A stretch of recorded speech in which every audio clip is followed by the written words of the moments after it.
బాబు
మీ పని చేసుకోండి మీ పని మీరు చేసుకోండి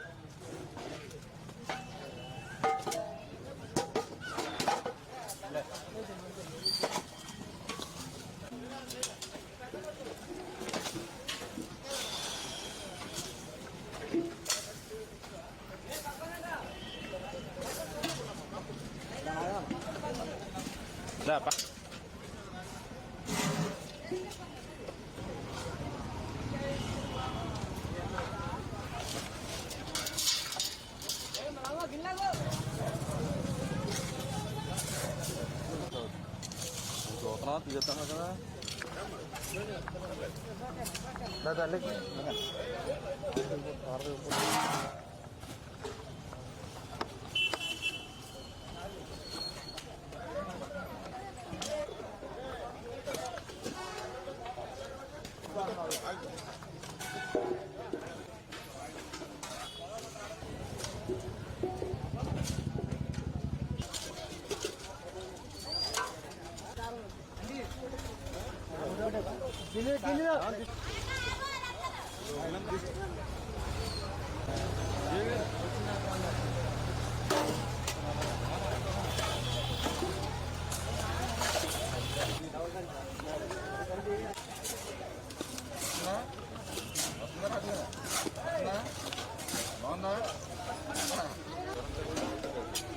ఆంధ్రప్రదేశ్ రాష్ట్రాన్ని ఒక ఆరోగ్య ఆంధ్రప్రదేశ్ రాష్ట్రంగా మార్చాలనేటువంటి దృక్పథంతో నారా చంద్రబాబు నాయుడు గారు ప్రతి నెల కూడా 3వ శనివారం పారిశుద్ధ్య కార్మికులు అధికారులతో కలిసి ప్రజాప్రతినిధులు కూడా ఆ స్వచ్ఛ కార్యక్రమంలో పాల్గొమని ఏదైతే పిలిపించారో దానిలో భాగంగా ప్రతి 3వ శనివారం కూడా ఈ కార్యక్రమాల్లో భాగస్వాములు అవుతున్నాం.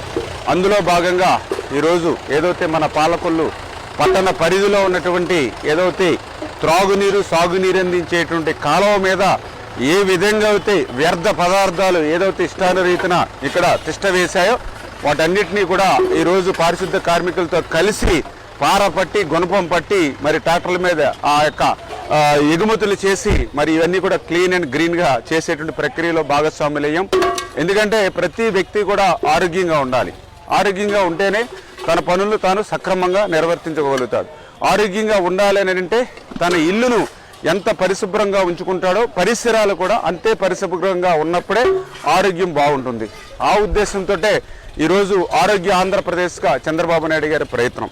ఎందుకంటే గతంలో కూడా మనం చూసాం ఏదైతే జగన్మోహన్ రెడ్డి పాలనలో మరి ఆ రోజు మరి ఈ యొక్క మురికి ఆంధ్రప్రదేశ్గా ఈ రాష్ట్రాన్ని మార్చేసినటువంటి పరిస్థితి.